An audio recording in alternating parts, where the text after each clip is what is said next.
Good afternoon, this is Minister David. I would like to talk to you about victory over oppression.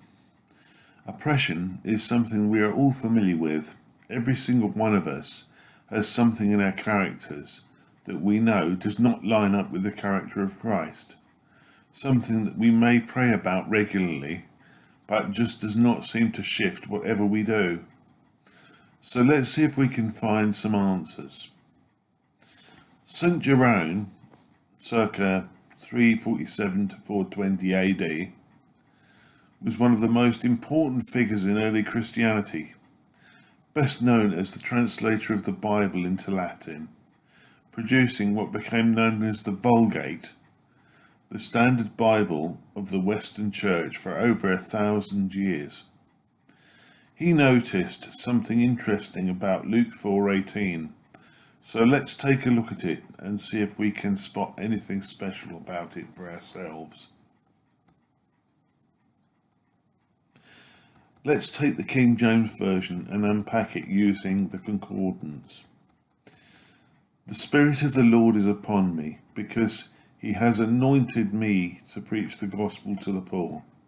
He has sent me to heal the brokenhearted, to preach deliverance to the captives, and recovering of sight to the blind, to set at liberty them that are bruised. We can rewrite the above using Strong's Concordance. So let's see if there's any hidden meaning. Luke 4:18 expanded. The Spirit of the Sovereign Lord, the very breath and power of God, is resting upon me, because he has consecrated and set me apart, anointing me with authority and power, to bring the joyful announcement of God's kingdom and salvation to those who are destitute, dependent, and spiritually bankrupt.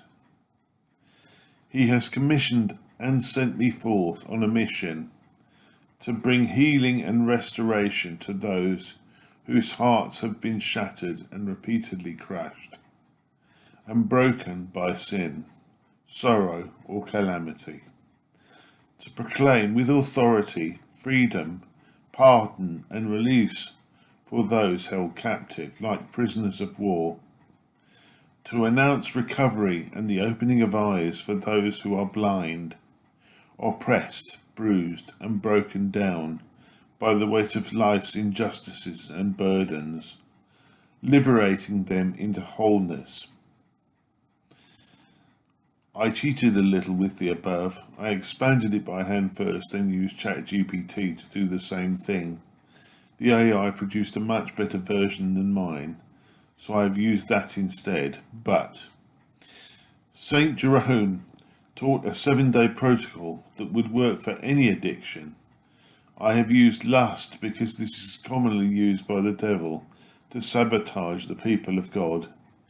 Here is a list of problems caused by lust in the Old Testament. Adam and Eve's descendants. By the time of Noah, humanity had become deeply corrupt, including widespread sexual immorality. Genesis 6:1-5, Jude 1-7.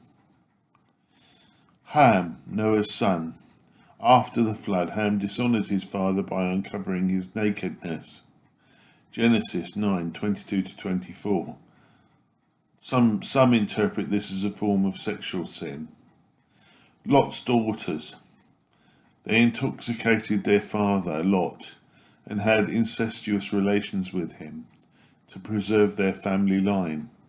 Genesis 19:30-38.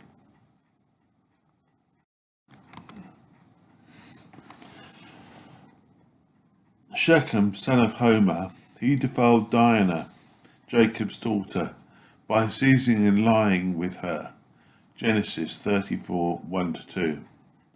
Reuben, Jacob's eldest son, who committed adultery with Bilhah, his father's concubine. Genesis 35:22. 1 Chronicles 5:1. Judah slept with his daughter-in-law, Tamar, thinking she was a prostitute. Genesis 38:12-18. The men of Sodom and Gomorrah, guilty of gross sexual immorality and perversion. Genesis 19:4-5, Jude 1:7. Israel in the wilderness. Many Israelites engaged in sexual immorality with Moabite women and joined in idolatry at Baal Peor. Numbers 25:1-3. Samson, known to have relations with a harlot in Gaza, and entangled with Delilah. Judges 16:1-4. David committed adultery with Bathsheba and arranged the death of her husband Uriah. 2 Samuel 11. Ammon, David's son, raped his half-sister Tamar. 2 Samuel 13:1-14. Solomon loved many foreign women and was led astray into idolatry through sexual and marital sin. 1 Kings 11:1-8. So this is nothing new, and we should not be surprised when the same strategy is employed today. Here is the 7-day strategy of St. Jerome, used to defeat lust. Day 1. Identity declaration. Every morning declare, I am not a victim of lust. I am a warrior, being trained to destroy sexual strongholds. Read Luke 4 verse 18 in its original meaning and let it change how you see yourself. Day 2. Authority recognition. When temptation comes, instead of asking Jesus to remove it, declare, this is training for my assignment. Recognize that every battle is building your spiritual muscles for the warfare you are called to. Day 3. Intercessory engagement. Begin by praying for others struggling with lust. Your prayers carry authority because you understand the battle. You're not praying from theory, you are praying from experience. Day 4. Testimony preparation. Write down how you have used your struggle to develop character, humility, and dependence upon Jesus. Your story is becoming your weapon against the enemy. Day 5. Strategic warfare. When you feel tempted, immediately pray for someone else's freedom from lust. This redirects the enemy's attack and turns it against him. Day 6. Authority walking. Begin speaking with authority of someone who as someone who has been in combat. Your words carry weight because they are forged in battle.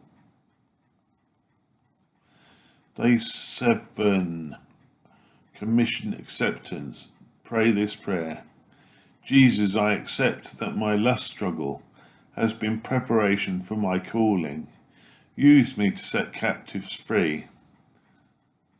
There is one thing that is important that we should always do before we pray, and that is ask for forgiveness.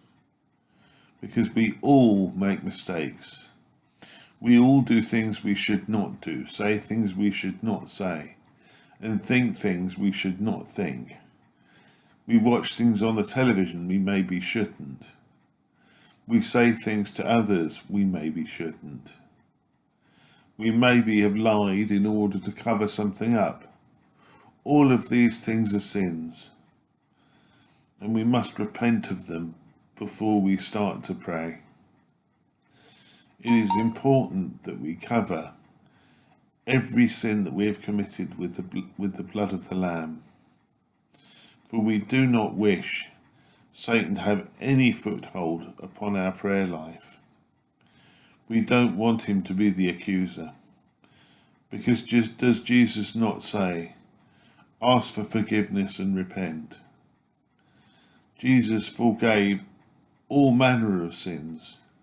He even forgave Paul for murdering Christians. when Paul thought he was doing the right thing. So if he will forgive Paul for murder, just think that he will forgive you for your sins. I hope this helps, and I hope that you find these things useful. If you want any more information or a little bit of guidance, or even for me to come on live and do these prayers with you, then please let me know in some comments. But bless you all, and thank you very much for watching.